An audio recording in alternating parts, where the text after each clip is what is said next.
തൻ്റെ ഭാര്യയുടെയും മകന്റെയും മരണത്തിന് ശേഷം മാർട്ടിൻ ഏറെ നിരാശനാണ്. അവൻ്റെ ജീവിതത്തിൽ പ്രതീക്ഷകളൊക്കെ നഷ്ടപ്പെട്ടു. നിറങ്ങളൊന്നുമില്ലാതെ ജീവിതം ആർക്കോ വേണ്ടി ജീവിച്ചു തീർക്കുകയാണ്. അങ്ങനെ ഇരിക്കെ ഒരു ദിവസം മാർട്ടിനൊരു സ്വപ്നം ഉണ്ടാവുകയാണ്. സ്വപ്നത്തിൽ ദൈവം മാർട്ടിൻ്റെ അടുക്കൽ വന്ന് പറയുന്നു, മാർട്ടി, നിന്റെ ആ ഷൂ പോളിഷ് ചെയ്യുന്ന കടയുണ്ടല്ലോ, ഇന്ന് ആ കടയിലേക്ക് ഞാൻ വരും. എനിക്ക് നിന്നോടുകൂടെ വർത്താനം പറയണം, നിന്നോടുകൂടെ ചിരിക്കണം. നീ എന്നെ സ്വീകരിക്കില്ലേ? മാർട്ടിനൊരു നല്ല വിശ്വാസിയാണ്. മാർട്ടിന് ഒത്തിരി സന്തോഷം തോന്നി.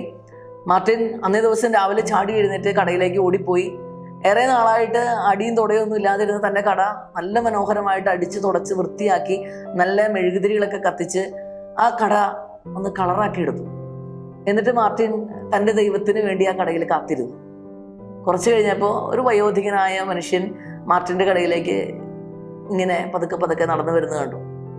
മാർട്ടിൻ അയാളെ ഒത്തിരി സ്നേഹത്തോടു കൂടി സ്വീകരിച്ചു. നല്ല തണുപ്പുള്ള കാലാവസ്ഥ ആയതുകൊണ്ട് തന്നെ മാർട്ടിൻ നല്ലൊരു ചൂട് കാപ്പിയൊക്കെ അദ്ദേഹത്തിന് കൊടുത്തു. അതിനുശേഷം വർത്തമാനങ്ങളൊക്കെ പറഞ്ഞ് അദ്ദേഹത്തോട് തനിക്കുണ്ടായ സ്വപ്നത്തെക്കുറിച്ചൊക്കെ മാർട്ടിൻ സംസാരിച്ചു. അങ്ങനെ വർത്തമാനമൊക്കെ പറഞ്ഞ് അവസാനം കുറച്ചു നേരം കഴിഞ്ഞപ്പോൾ ഈ വൃദ്ധനായ മനുഷ്യൻ അങ്ങോട്ട് പോയി. കുറച്ച് കഴിഞ്ഞപ്പോൾ ഒരു ഗർഭിണിയായ സ്ത്രീ അവിടേക്ക് കടന്നു വരികയാണ്. അവളുടെ കൂടെ ഒരു കൊച്ചു കുട്ടിയുണ്ട്. ആ കുട്ടിയെ കണ്ടപ്പോഴും ഗർഭിണിയെ കണ്ടപ്പോഴും മാർട്ടിൻ ഒത്തിരി സ്നേഹത്തോടെ അവരെയും സ്വീകരിച്ചു.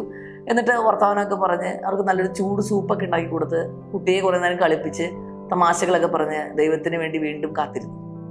അപ്പോഴാണ് മാർട്ടിൻ പെട്ടെന്ന് പുറത്തൊരു ശബ്ദം കേൾക്കുന്നത്.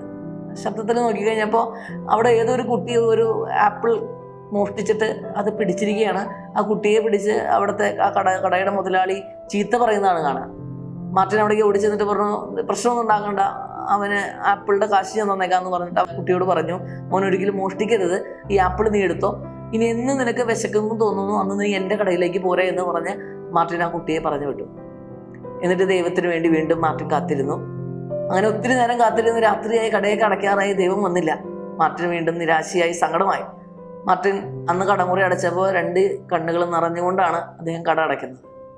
തിരിച്ച് വീട്ടിലെത്തി ക്രൂശിത രൂപത്തിന്റെ മുമ്പിൽ ചെന്ന് മാർട്ടിൻ പൊട്ടിക്കരഞ്ഞുകൊണ്ട് മാർട്ടിൻ പറയും, ദൈവം എന്തിനാണ് എൻ്റെ ജീവിതത്തിലേക്ക് നീ വീണ്ടും ഇങ്ങനെ ഒരു പ്രതീക്ഷ നൽകിയിട്ട് എന്നെ പെറ്റിച്ച് കളഞ്ഞത്? ഇതിന് മാത്രം ഞാൻ എന്ത് തെറ്റാണ് നിന്നോട് ചെയ്തത്? മാർട്ടിനോട് ദൈവം പറഞ്ഞു, മാർട്ടിൻ, നീ എന്ത് വർത്തമാനാണ് ഈ പറയണത്? നിന്റെ കടയിലേക്കല്ലേ ഞാൻ ആദ്യം ഒരു പ്രായമായ മനുഷ്യനായിട്ട് കടന്നു വന്നത്?